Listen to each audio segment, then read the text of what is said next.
Shohrux Hamdamov rafiqasi bilan qanday tanishgani va to'yini nega sir tutgani haqida so'zlab berdi. Kanalimizni birinchi marta ko'rib turgan bo'lsangiz obuna bo'lishni va video ostiga like bosishni unutmang. Ko'plab klip va filmlardagi obrazlari bilan tomoshabinlarga yaxshi tanish bo'lgan aktyor Shohrux Hamdamov YouTube kanaliga bergan intervyusida to'yi bilan bog'liq ma'lumotlarni nima sababdan sir tutgani haqida so'zlab berdi.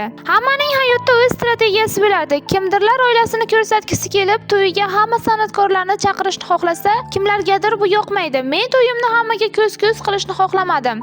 San'atda yaxshi akalarim bor, ularning ayollarini xalq umuman ko'rmagan. Xuddi shunaqa bo'lishini niyat qilardim va bo'ldi ham. Lekin bir ikkita videolar tarqalib ketdi. Surishtirib bilsak, bu begona odamlarning ishi ekan. Mana shu bola uylanyapti deyishsa, to'yga kelib aylanib, planshetlarda videolarga olib chiqib ketishgan ekan. Ularning kimligini ham bildim, hatto yuzlarining rasmi ham bor. Bo'lmasam to'ydagi boshlovchi ham iltimos to'ydagi rasm va videolarni internetda tarqatmanglar deb aytgandi. Chunki to'yimni ommaga ko'rsatmaslikni xohladim va bunga 95% erishdim. To'y o'tgandan keyin 4 kungacha videolar hech qayerda chiqmadi. Hamma yo'q jimjit edi. Marosimda hatto san'atkorlarni ham chaqirmagandim. Ommaga ko'rsatib to'y qilsam ham bo'lardi, lekin menga bu kerak emas. Ertaga xotinim bir o'zi ko'chada yurganda uni hamma tanib qolishini xohlamayman. Hatto hozir ham birga ko'chaga chiqsak, alohida bo'lib yuramiz, chunki yaqinda onam bilan bir joyga ovqatlanishga borsak, bir notanish odam chekkadan turib onamni rasmga olyapti. Bu juda xunuk holat deb o'ylayman. O'rta Osiyo bo'yicha mashhur bo'lmasam ham O'zbekistonda ko'pchilik taniydi. Shu bilan birga media olamida men va oilam haqida ma'lumot kam. Shuning uchun xalqqa qiziq bo'ladi deb o'zim yoki yaqinlarim bilan bo'lgan vaqtim suratga olib, ijtimoiy tarmoqqa tarqatib yuborishlari mumkin. Bu men uchun noqulay va yoqimsiz holat, deydi aktyor. Ayolimni birinchi marta bundan 2-3 yil avval sport bilan shug'ullanadigan bir tanishimning oldiga borganimda uchratib qolganman.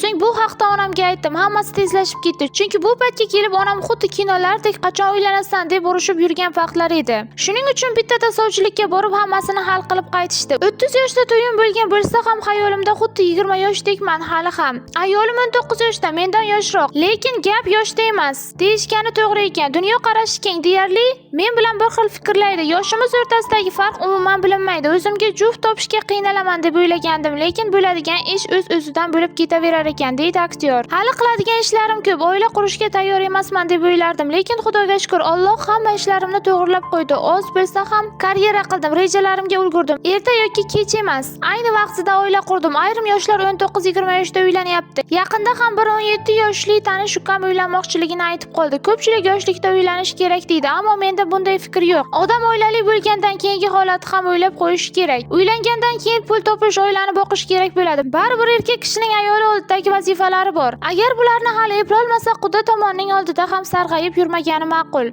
Tanishlarim orasida quda tomon ham nimanidir olib bergan, qilib berganlari bor. Hayotda hech qanday to'sqinliklar bo'lmagan vaqtda ayoli tarafdan nimadir qabul qilganlarini umuman tushunmayman va bunga qarshiman. Quda tomondan bir dona ro'molcha ham kelishi kerak emas, sababi birinchi o'rinda obro'yingiz to'kiladi. O'zi shundoq ham qizini tekinga sizga beryapti. Yana unga qo'shib narsalar ham berishi eng katta xatolardan biri, deya o'z fikrlari bilan o'rtoqlashdi Shohrux. Aktyor partnyor aktrisa Aysinam Yusupova bilan bog'liq mish-mishlarga oydinlik kiritdi. Ko'rsatuvlardan birida aytilgan gapni keyinchalik kesib montaj qilib ijtimoiy tarmoqlarda tarqatib yuborishdi. U yerdagi voqea aslida qanday bo'lgandi? Shunchaki do'st sifatida yaxshi ko'raman uni deganimni kesib montaj qilib bo'rttirib yoyib yuborishdi. PR uchun ishlaydigan inson emasman. To'g'ri, bu usul ham yaxshidir, lekin men uchun emas. Bilmadim ular nimaga bunday qilishdi. Balki ba'zi qavs ichidagi rejissyorlarda shu orqali ko'rsatuvning obro'yini ko'tarish maqsadi bo'lgandir. Ko'rsatuvga chiqishga rozi bo'lganim va qatnashganimdan afsuslandim. Ko'rsatuv yarmidan ketib qoldim, deydi aktyor. Agarda sizga shunga o'xshash mashhurlar hayoti qiziq bo'lsa, bizni kuzatishda davom eting.